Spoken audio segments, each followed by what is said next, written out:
During the fall of Acre, a Templar commander reportedly continued to lead resistance from the catacombs for weeks after the city's collapse. Ottoman soldiers refused to enter the tunnels. Something, or someone, was still fighting down there. The city had already fallen. By the third day of summer in the year 1291, the banners of the crescent flew above every shattered tower and scorched stone wall of Acre. The Crusader stronghold, once the jewel of the Latin kingdom, had become a cemetery with no graves. Smoke writhed between the columns of ruined churches, dancing with embers, clinging to the broken gargoyles and splintered wooden crosses like specters mocking the crucified. Bodies lay where they had died, some curled around children, others face down in blood that had turned the alleys black. The sea lapped at the harbor stones, thick with ash and splinters from sunken ships. No gulls circled. The wind carried nothing but the copper-sweet breath of slaughter. Those who remained, prisoners, looters, the wounded, whispered prayers through cracked lips, but even prayer had grown thin here. Whatever protection they once believed in had bled into the soil with their captains and kings. And yet, the city did not sleep. At night, after the screams had died and the looters staggered into stupor, strange sounds began to rise from the undercity. The first to report it were two guards posted at the temple quarter, where the oldest stones clung together with the stubbornness of the damned. They heard a voice, not one, but many, layered over each other like echoes in a ruined nave. The words were unclear, but the tone was unmistakable. Commands. Military cadence, spoken in Latin. One of the guards laughed it off. The other tore his own breastplate off before morning, swearing that something in the stone had tried to breathe through it.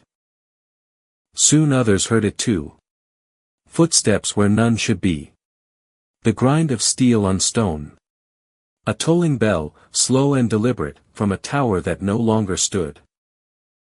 One night, a fire broke out near the catacomb entrance beneath St. Mary's Gate.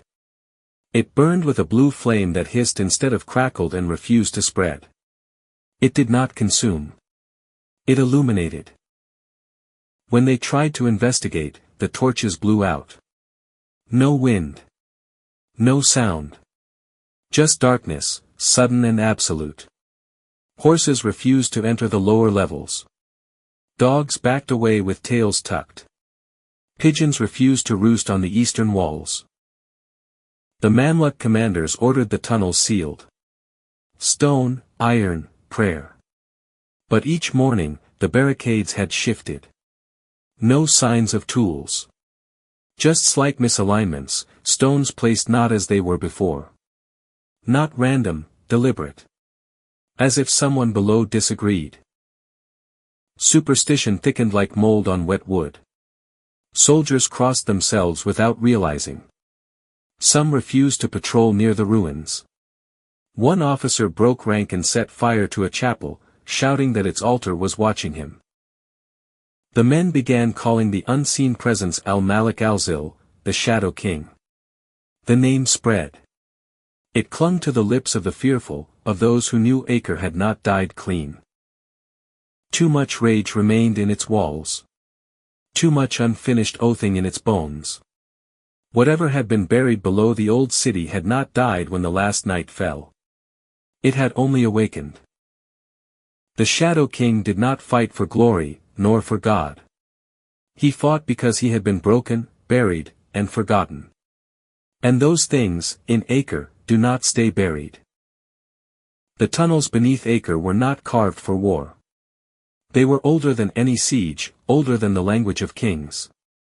Dug into the limestone spine of the city before the age of iron, they passed beneath what had once been temples, then churches, then commanderies, as if trailing the pulse of conquest itself. No one knew who first hewed them, nor why. But they were not forgotten. The Templars had mapped some of them, though the maps often contradicted each other.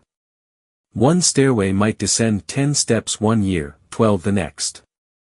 Some tunnels twisted back on themselves, forming loops that trapped even torchlight. Others sloped down and never rose again.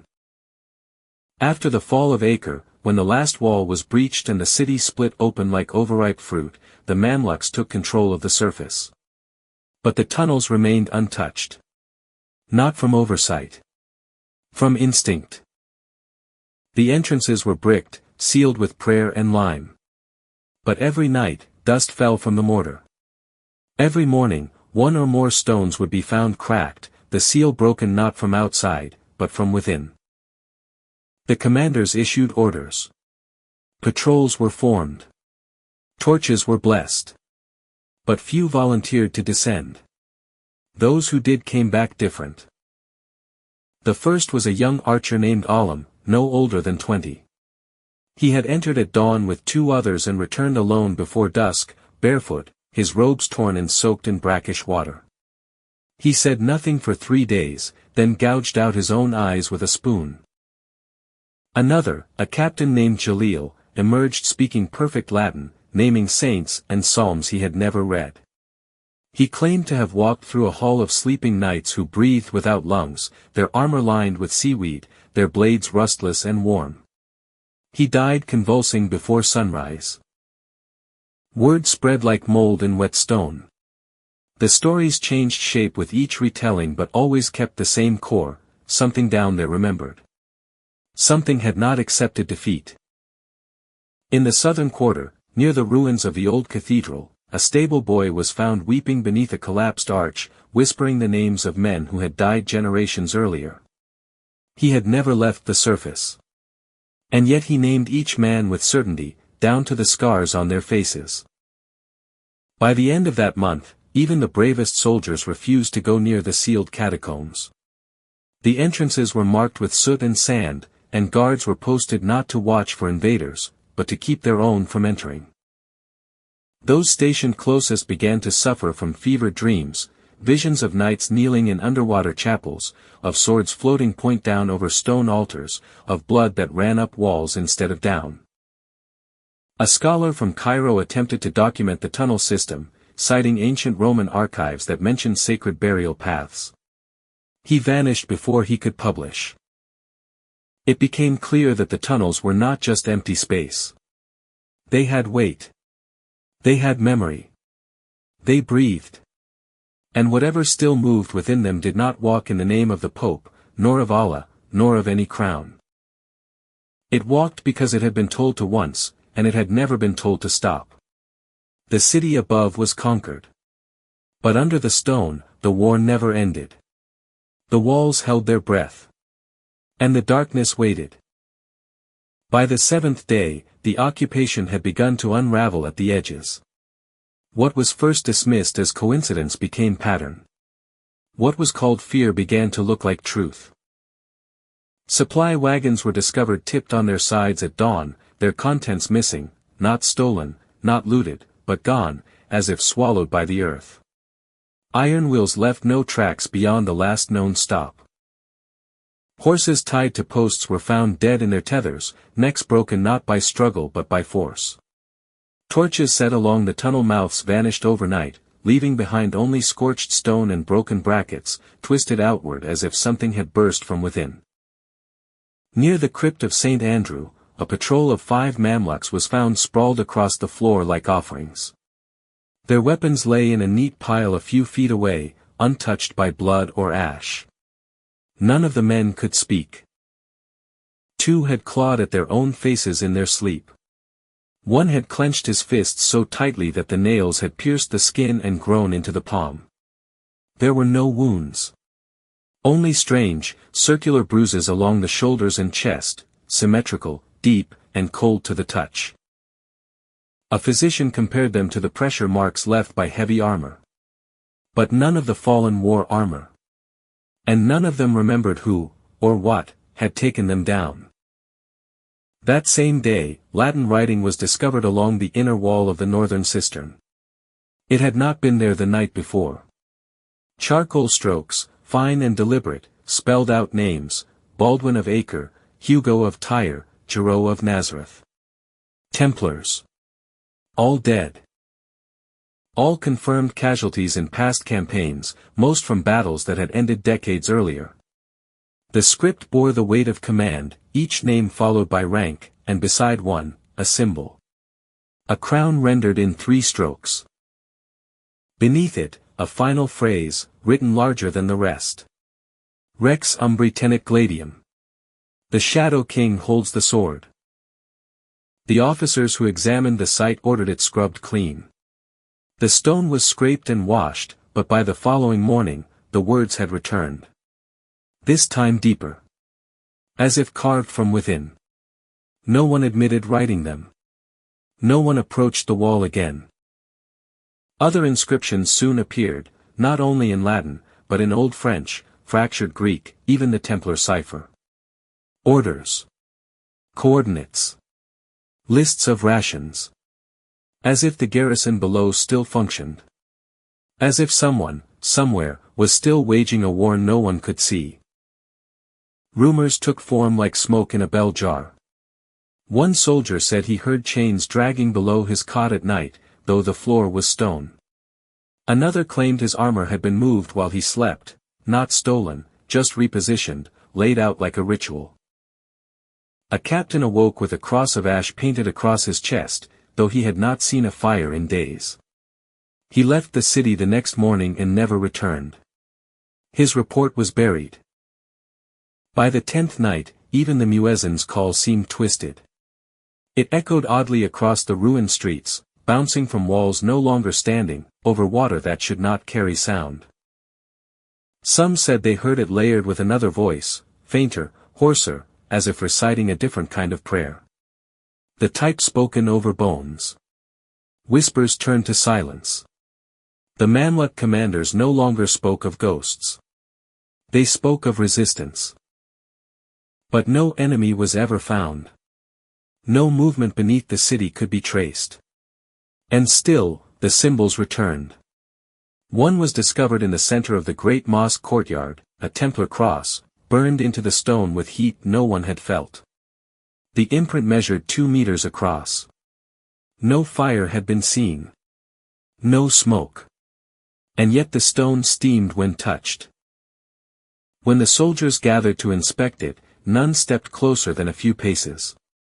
One of them dropped to his knees, repeating a phrase over and over, eyes rolled back as if seized by fever. No one recognized the words. Only the cadence. It was a call to charge. By the end of the week, rations were being distributed from a central point under guard, and no man was allowed near the tunnels alone. Orders were given in pairs. Prayers recited in whispers. When the sun set, entire battalions moved closer to the firelight. And still, they waited for an enemy that did not come. Because it was already here. Because it was beneath them. Watching. Counting. Holding the sword. By the 21st night after the fall of Acre, the stories had begun to take on the shape of something older than rumor. Not lies, not panic, something closer to scripture, repeated in whispers, refined in fear. Soldiers who had once mocked the catacomb legends now crossed themselves with hands they claimed no longer believed. At first, it was only shape and silence. A glimmer where no flame should be. A presence that stole warmth from the skin and made bones ache like winter had crept inside. But then came the first true sighting. A stable boy, no more than 12 years old, was found wandering barefoot at dawn, eyes wide, lips bleeding from having bitten through them in silence. He had not spoken since. His fingers trembled in rhythm, tracing the shape of a cross he could not have known. He had seen a figure emerge from the old Templar stairwell, he scribbled later in the dirt, a knight too tall to be man, armored in white so cracked it looked like flaking marble, helm split down one side like a wound. The figure did not walk. It slid forward like mist driven by unseen breath, sword dragging behind, not clashing, not sparking, but burning, ember-like, glowing with heat that gave off no light and cast no shadow. That night, a patrol stationed near the stairwell refused to return. They abandoned their posts and fled into the lower market. When captured and questioned, they spoke of prayers turned sour. They had heard the muezzin's call to prayer echo strangely, warped into unfamiliar cadence. And when they strained to listen, they realized it had acquired a second voice. Layered beneath the Arabic was a chant in Latin, mournful and slow, as though the stones themselves were repeating something buried long ago. A hymn of refusal. A lamentation in reverse. The commanders, enraged by the rising panic, summoned imams from Cairo to sanctify the entrances and drive out what they still called superstition. The rituals began at dusk. By morning, one of the imams had gone blind. Another was found muttering the names of forgotten saints in a dialect no one recognized. The prayers had not pushed the presence back. They had only disturbed it. Smoke began to drift from the catacombs at random intervals. It smelled of myrrh and blood, thick with something older than ash. But no fires ever broke out. The smoke left no black on the stone. It clung instead to the skin, staining soldiers' teeth, seeping into fabric, lingering in tents even after they were moved to other quarters. Horses tethered within sight of the tunnel mouths refused food. Some starved themselves rather than graze in the cursed wind. Others turned violent, tearing at their reins, frothing and screaming like animals glimpsing something men could not. At the heart of the old crypt district, past the collapsed chapel of St. Matthias, lay a sealed stairwell once used by the Templar command. It had been buried by rubble during the siege, crushed under cannon fire. And yet, it had been seen open. The stones scattered outward, not inward. The iron gate twisted, not by blast, but by deliberate pressure. Tracks, not footprints, but impressions, had been found in the dust leading out and back in again. As though something came up only to return, dragging something behind. When a group of laborers was sent to investigate, only one returned. He said nothing. He simply laid his tools at the feet of the commanding officer, turned west, and began walking. He was last seen crossing the plains beyond Haifa alone, head bowed, hands clasped, weeping in silence. His shadow was wrong. It did not follow the sun. Deep beneath the burial pits, a red glow had been spotted. Not the flicker of flame, but the steady pulse of coals long banked, as if a forge still burned in the abyss of Acre. Some said it was a trick of stone and moisture. Others said it was where the Shadow King sharpened his blade, waiting to rise again, not to reclaim the city, but to guard it from the living. No orders were given to investigate further. The entrances were left unguarded. The stones were marked with chalk and ignored. Maps of the lower districts were altered to omit the tunnels. But the glow remained. And on nights when the wind died and the sky turned black without moon, those sleeping in the ruins above claimed to hear armor shift in the depths, and a voice reciting names of those long dead, as if taking roll in a ghostly muster. Preparing for war. Or remembering one. By midsummer, the eastern quarter of Acre had become something no commander dared name. Not battlefield, not ruin. Something slower. More persistent. Rot was the first word whispered, but it was not the kind that spread through wounds or water. It lived in the stone. The ground never dried. Pools formed overnight in the corners of courtyards, thick and dark, though no rain had fallen in weeks. Tents collapsed without wind.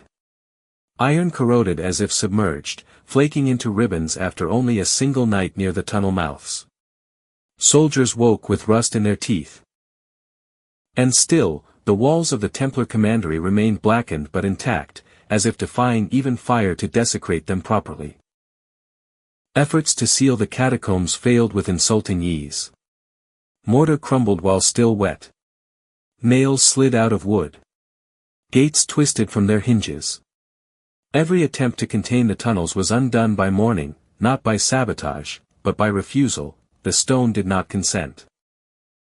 The men blamed damp, then cursed superstition, then fell silent. No orders could make them return. Not even threats of execution held weight. Fear had outstripped punishment. Desertion spiked. Entire watches vanished under the pretense of resupply. The commanders sent reinforcements, but they too began to fail, not from wounds, but from dreams. At night, the shadows moved differently. They did not mimic the firelight. They flickered against logic, shifting without source. From the ruins of the fortress tower, figures could be seen pacing the empty courtyard, their forms tall and impossibly straight, cloaked in nothing but suggestion. They left no footprints. They cast no breath. When approached, they were gone, or worse, still standing there, now closer, as if distance itself had bent in their favor. The sound of horns began soon after. Low and distant at first, as if buried beneath a mile of stone, then louder, as if rising from the dirt itself. Always just below understanding, never quite musical, more like a warning forced through centuries of silence. They played in sets of 3. No pattern. No origin. At first, the soldiers claimed to hear them only in dreams. But when men began waking with blood on their palms and ears, and no wounds to explain it, the dreams were treated as wounds themselves. Then the dreams changed. Men who had never seen battle described formations in perfect Latin. Illiterate footmen drew maps of the catacombs in the dust with uncanny accuracy. One conscript, too young to have fought before, spoke of leading a charge beneath the church of St. Lazarus, his arm bound in black cloth, his blade inscribed with names of the dead. He could not explain the words. He could not stop saying them. Reports grew stranger. A patrol swore that when they turned their backs on the eastern wall, it disappeared. Not crumbled, vanished. Only when they lit a torch behind them did it return, brick by brick, as if rebuilding itself from memory. Another unit returned sobbing, carrying a banner that had not flown since the reign of Baldwin IV. Its fabric was intact. Its colors vibrant. Its pole was wet with blood. Those few brave enough to descend into the tunnels came back changed, if they came back at all. They no longer recognized the year. They addressed each other by forgotten titles. One addressed his commanding officer as Marshal of the right flank, though no such position existed in the Mamluk ranks. He wept when corrected, saying he had failed his king. When asked which king, he whispered a name none could pronounce, a name that ended with the sound of rust breaking. By the close of the season, the eastern quarter was no longer patrolled. It was not ordered. It was simply accepted. The maps redrew themselves, figuratively if not literally. Soldiers camped farther west. Officers ceased speaking of reclamation. The city had been taken, but not all of it. There were boundaries not marked by walls or streets, but by breath, where the air grew colder, where metal softened, where time uncoiled. The war had ended in the sunlight. But in the dark, something remained. Watching. Remembering. Commanding. Not for glory. Not for conquest. But for the impossible notion that a city might still be defended, by someone who had never truly died. The parchment vanished by morning. The soldier who discovered it, a boy barely old enough to carry a blade, was found standing before the scorched doors, unmoving, his hand outstretched toward nothing. His eyes were wide open, but he saw nothing. He never spoke again. The garrison dismissed it as a prank, a fragment of Crusader madness, perhaps some stubborn survivor playing games in the dark. But discipline began to fray. Torches refused to stay lit near the eastern wall. Horses bolted at the sound of wind. Weapons rusted overnight. One guard swore he saw a figure crossing the inner court just before sunrise, tall, straight-backed, armored in white and shadow, trailing smoke like a banner. When he turned to shout, the figure was gone. Only a trail of dry blood remained, a perfect line that ended where the man had stood. No one entered the catacombs after that. The Mamluks shifted their patrols westward, closer to the harbor, closer to daylight.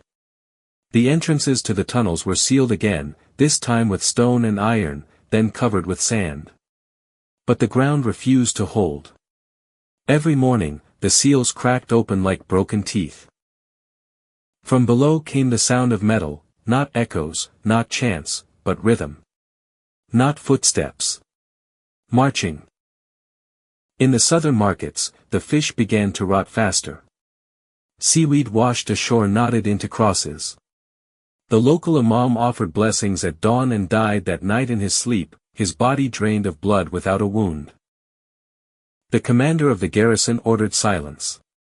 Anyone caught speaking of the Shadow King, even in jest, was to be flogged. But fear does not answer to law. Fear grows in corners, in whispers, in things not said. By the first frost, no soldiers remained in the eastern quarter.